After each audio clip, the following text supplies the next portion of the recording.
December 29th, 9:43 a.m. District Court, Defendant Lobby number 5.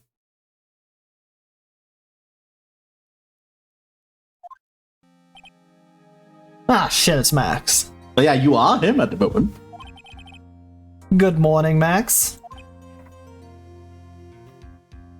Where do you get all the cards, buddy? He is a magician. Max? Milk. What? If I don't have a glass of milk before I go on stage, I just can't function, sweetie. Oh. Stage? This guy. Don't worry, there won't be a stage. All you have to do is sit down. I guess. Nick. Max is really nervous. That's understandable. Hey, my sweeties. What? You don't think I should fly, do you? No. Probably not called, no. Don't you need other people for that? Yeah, you lead all the support equipment for it. I mean, unless you can literally just fly. Yeah, that would be quite a sight. Huh? You know, you've got to make a good first impression. In court? I guess. When I enter the room, maybe I should fly in and warm up the crowd a little. I don't think that would help you. No. Do not. If you do, I will not be your attorney. We can't be having you flying around the courtroom. It just wouldn't be right. Imagine if you hit someone. Or they blame you for murder, which they already did. Don't worry, Max. Just do what Nick says and everything will be okay. Oh, sweetie! Oh, I didn't see the face. Oh, sweetie!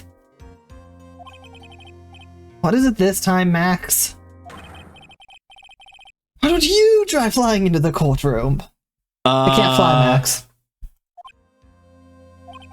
I can see it now! The dashing young lawyer flying fabulously in from above. Oh my god. One glimpse of that and everyone in the room will be on your side. No.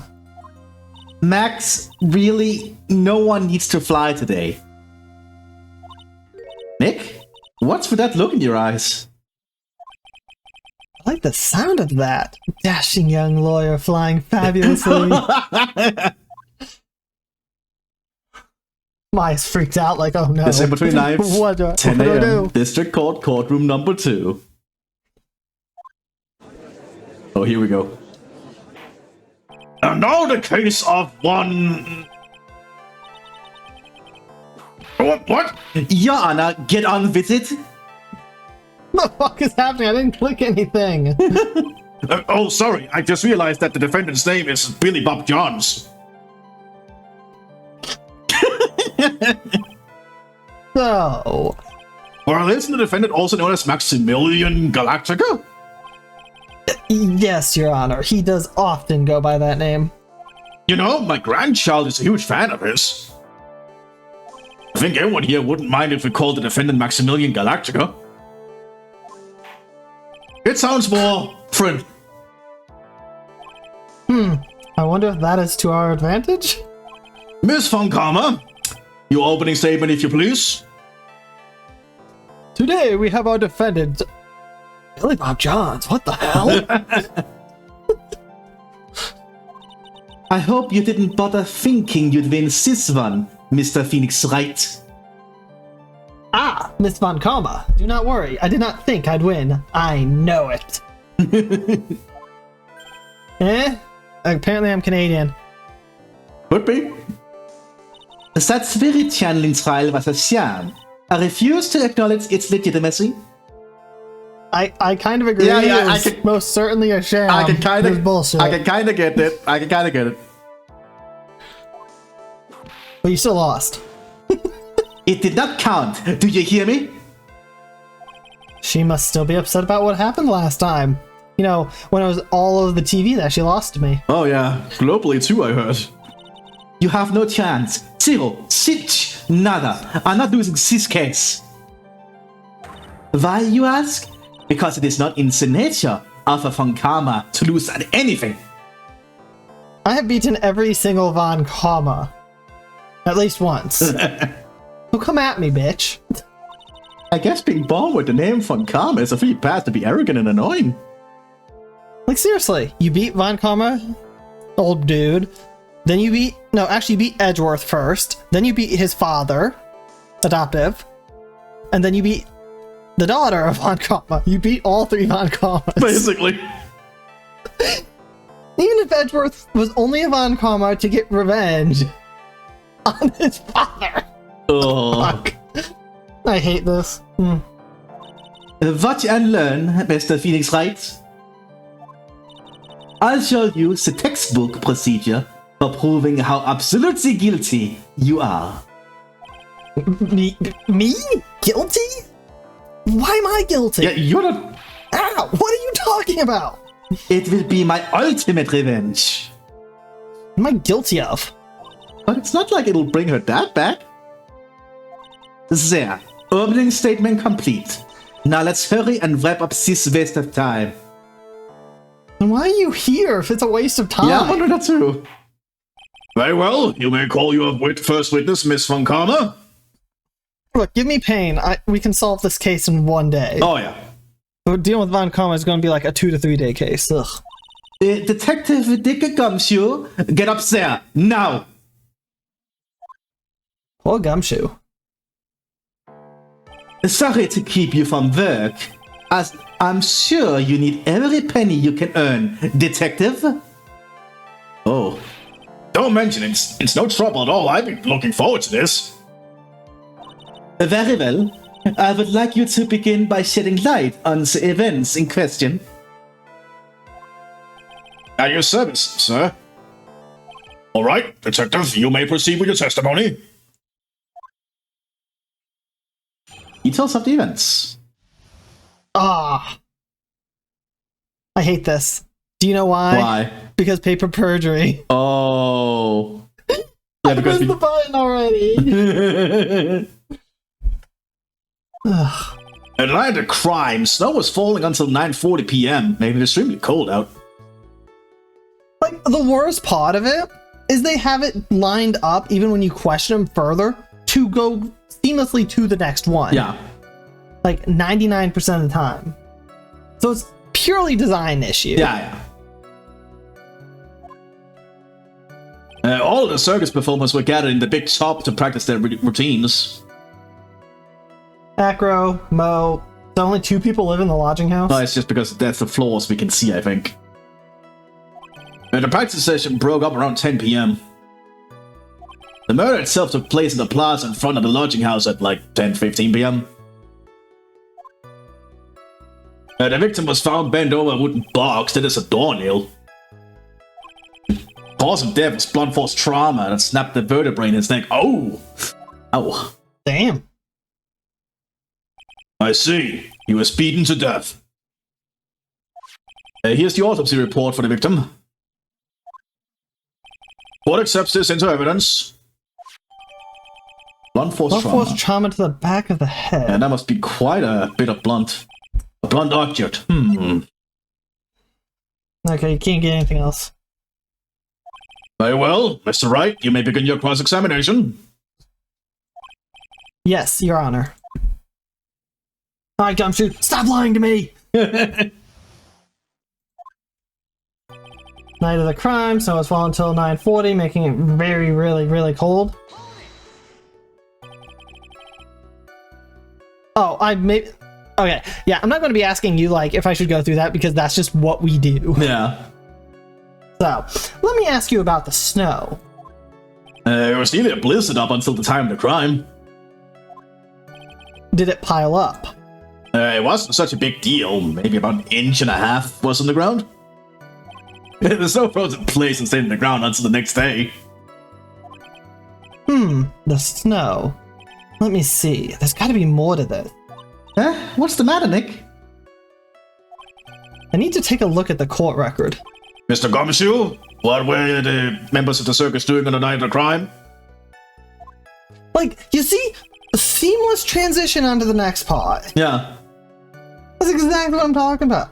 Well, everyone was gathered at the big top, practicing routines. When you say all of the circus performers, who do you mean? Everyone but the dancers and the staff were there. Regina the animal tamer, Mo the clown, Ben the ventriloquist, and of course the defendant, Maximilian Galactica, and his victim, the ringmaster. Oh, and I almost forgot, Regent the tiger was there as well. Out of curiosity, what about the circus monkey? When I was investigating yesterday, he happened to snatch my wristwatch. Detective, you are welcome to file a police report after these proceedings. Wouldn't you have already filed one? I suppose. Practice session broke up around 10. After the practice was over, where did everyone head off to? Regina was playing with Regent, while Mo went to his room, tired from work. Ben the ventriloquist went to the front gate, absorbed in his own world. And the ringmaster and Max went off to the ringmaster's room to talk privately. Talk privately, huh? That's awfully suspicious.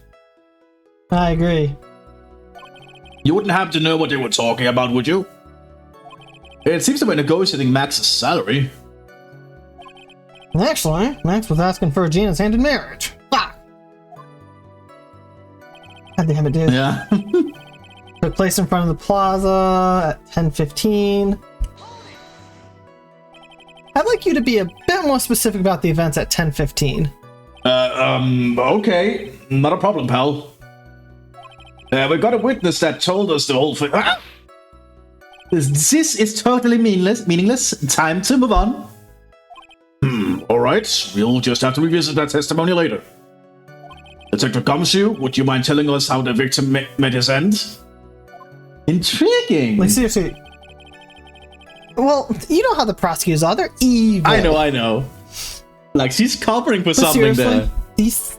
Of course she is. She's a prosecutor. She's evil. They were found bent over a wooden box. You figure out what's in the box yet? A wooden box? Yeah, that's right. The victim must have been carrying the wooden box when he was killed. Carrying the box, huh? It was rather strange wooden box, Your Honor. What do you mean?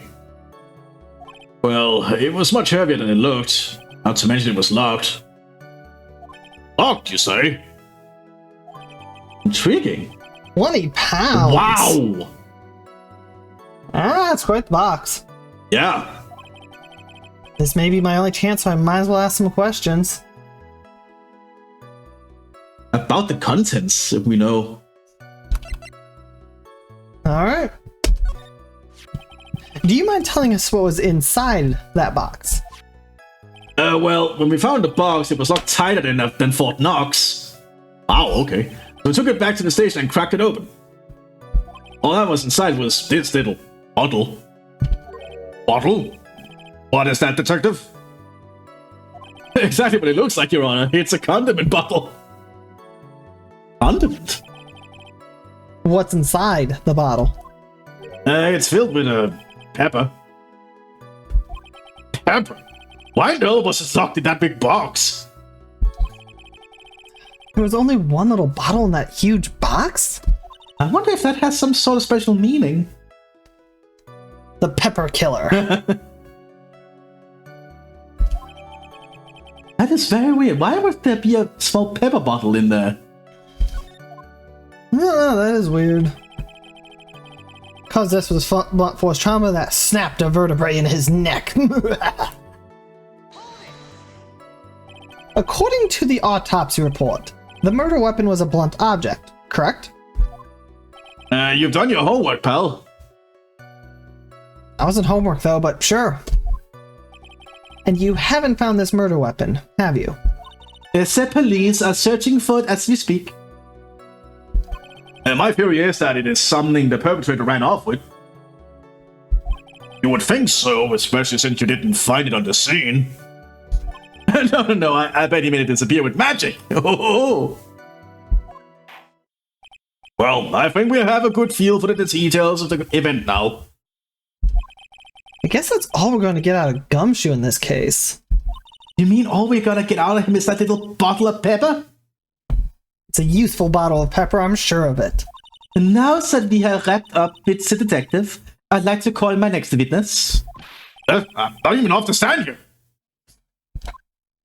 Obviously, but that's due to you being slow and unable to take a hint. I don't know, but wrapped up has such a mean sound to it. I'm a sensitive guy. Thank you very much, Detective Gumshoe. You may step down. Miss Von Karma, call your next witness. I would like to call Mr. Benjamin Woodman to the stand. She must be talking about Ben the ventriloquist. Benjamin Woodman? I wonder if Triller will show up on the stand as well. Unfortunately.